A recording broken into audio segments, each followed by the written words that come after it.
Juliette Béadel, vous êtes ministre déléguée à la ville. Vous avez commis récemment un ouvrage, un impérieux désir d'agir. Donc vous êtes à 5-6 mois d'activité. J'imagine que vous avez pris vos marques. Vous avez tout de suite parlé de donner le pouvoir aux femmes dans les quartiers. Qu'est-ce que vous avez fait ? Alors ça fait effectivement bientôt 5 mois que j'ai été nommée et ma première décision, ça a été de travailler pour renforcer la capacité des femmes à avoir un emploi, avoir des ressources économiques.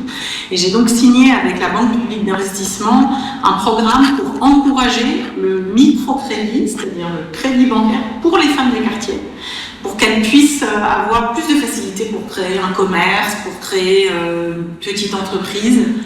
Les femmes sont celles qui gèrent tout dans les quartiers, mais elles n'ont pas assez de pouvoir économique, elles n'ont pas assez de ressources. Pour qu'elles puissent vraiment s'émanciper, il faut qu'on les aide à trouver un emploi. Donc ça peut être créer une entreprise, ça peut être créer un commerce, ça peut être aussi favoriser leur insertion par le travail. Et c'est donc la première mesure que j'ai prise. Alors pour être un peu concret, est-ce qu'on peut donner une échelle de grandeur ? Parce que les gens qui vont regarder cette émission vont dire c'est très bien, comment, où, que ça fait. Et tout ce qu'on compose. Alors, première chose, la Banque publique d'investissement, vous voyez ce que c'est une banque qui finance des projets justement dans les quartiers notamment, a 25 bus qui sillonnent la France pour aller au-devant des femmes, pour les aider à créer leur entreprise. Aujourd'hui, les quartiers, c'est 1600 quartiers. Et il faut quand même savoir que dans les quartiers, les familles monoparentales, donc en réalité souvent des femmes seules avec enfants, c'est presque 40% de la population des quartiers. Et donc la Banque publique d'investissement va soutenir ces microcrédits. Et j'ai aussi signé avec la Caisse des dépôts une convention à 350 millions d'euros pour investir aussi dans l'économie sociale et solidaire.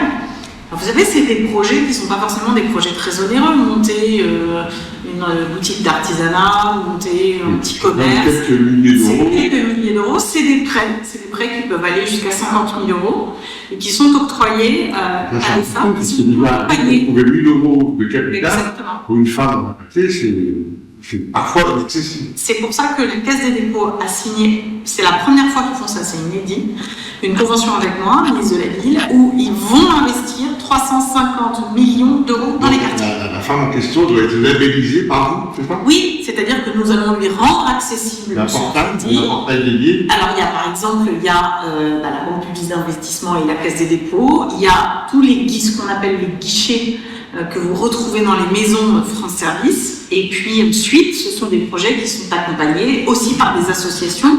Vous devez connaître les déterminés de Moussa Camara et toutes les associations politiques de la ville qui vont au-devant des femmes dans les quartiers pour leur proposer de participer à ces initiatives. Alors, toujours peut-être pragmatique, vous avez une attention particulière pour les quartiers nord de Marseille. On a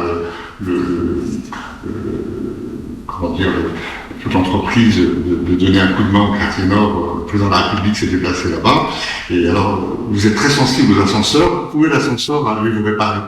Vous avez dit, il faut réparer les ascenseurs. Alors, je vais vous donner un chiffre. Écoutez, j'ai déjà fait un diagnostic de où ça marche et où ça marche pas. Je peux vous dire que c'était pas facile. Je sais déjà que dans à peu près 12% des départements et donc des quartiers, il y a des problèmes d'ascenseurs. Je suis en train de sortir, je ne peux pas vous donner le détail aujourd'hui, une carte de France où je pourrais vous dire quels sont les endroits où nous avons des problématiques d'ascenseurs. Il y en a une petite dizaine où ça dysfonctionne complètement. C'est pas énorme. Pourquoi ? Parce que j'ai déjà pris des mesures avec la Fédération des ascensoristes pour améliorer les choses. Et puis nous sommes en train de faire adopter une loi pour réduire les délais de réparation des ascenseurs. Donc en fait, les choses s'améliorent. Il y a quand même 10 endroits où on a beaucoup de mal, et ça prend du temps, mais globalement, les choses sont en train de s'améliorer. Alors je sais que vous êtes très sensible à des formules un peu genre quartier perdu de la République. Vous êtes très sensible à cette idée de ramener les services publics dans les quartiers. Oui, c'est même mon travail. Voilà. Et donc, de ce point de vue-là, comment ça se passe ? Alors, ce que j'ai fait, déjà, la première chose, c'est que je travaille pour restaurer la dignité des habitants qui vivent dans les logements sociaux en améliorant l'état, par exemple, des parties communes, la propreté, pour faire en sorte qu'il n'y ait plus de déchets, que les poubelles soient bien ramassées, que les boîtes aux lettres fonctionnent, que les câbles soient nettoyés, que les ascenseurs marchent. Tout ça, je l'ai fait en 4 mois en demandant aux bailleurs de mieux nettoyer, faute de quoi je les sanctionnerai financièrement. Et c'est ce que j'appelle la gestion urbaine de proximité. Donc je peux vous dire qu'aujourd'hui, à part dans 6 endroits de France, les choses sont en train d'évoluer.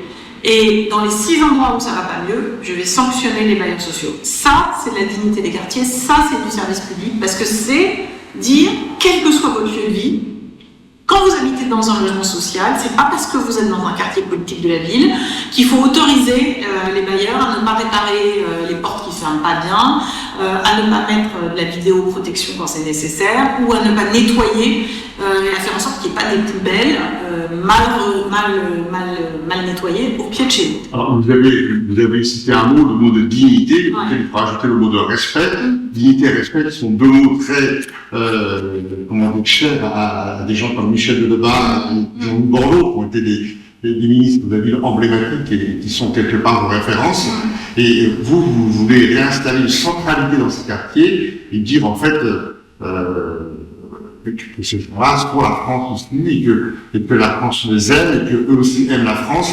Et vous voulez construire cette espèce de vase communicant qui fait que personne n'est laissé au bord de la route. Mais oui, c'est même pas un vase communicant, c'est tout simplement qu'à partir du moment où vous êtes citoyen de notre pays, vous avez les mêmes droits que vous soyez la nationalité française ou que vous ne l'ayez pas. À partir du moment où vous êtes en situation régulière, vous payez vos impôts, vous avez les mêmes droits que les autres. Donc, il n'y a pas de raison, si vous vivez par exemple dans un quartier à Argenteuil ou à la Busserie à Marseille, il n'y a pas de raison que vous vous sentiez moins protégé, que vous n'ayez pas accès à la santé et que l'école ait des profs qui manquent. Donc, ce que je veux, c'est qu'en tant que citoyen de France, je veux donner les mêmes droits. Alors ça veut dire plus de services publics, ça veut dire que je dépense plus moi en tant que ministre dans les quartiers, c'est ma vocation, et que je suis par exemple en train de renforcer l'aide pour les enfants dans les cités éducatives. Ça veut dire qu'on va mettre plus d'enseignants, plus de soutien pour les enfants, parce que dans les quartiers ils sont plus en souffrance. Et donc c'est ça mon travail, c'est d'amener la République française à plus protéger ceux qui en ont le plus besoin. Et dans cette même lignée, j'ai vu que vous étiez très sensible à la petite enfance. Vous, la ministre de la Ville, quel rapport? Parce que pour lutter contre les inégalités, il faut s'y prendre dès l'enfance. Un enfant qui va pas bien quand il est petit, c'est un enfant qui est fragile, c'est un enfant qui peut être plus sensible aux tentations. Alors quoi, les dispensaires, les crèches c'est surtout d'aider les parents déjà, parce que vous avez souvent des familles monoparentales. Donc c'est des activités, être capable de s'en occuper à la sortie de l'école, des activités sportives, des activités culturelles, du soin, donc des psychologues pour aider les enfants et pour aider les parents à aller mieux. Mais c'est aussi des places en crèche, j'y tiens beaucoup, et c'est plus d'accompagnement à l'école. Donc l'école, c'est le lieu central pour aider les enfants, mais aussi pour aider les parents. Et moi, je mets plus de moyens là, à l'école, et j'améliore, par exemple, la présence de psychologues pour aider les enfants qui souffrent psychiquement. Alors ça, c'est quand ils sont petits, mais aussi quand ils sont adolescents, on renforce aussi là les moyens. Et je dis en fait à tous les acteurs de la ville, de la politique de la ville, il faut toute une ville pour élever un enfant.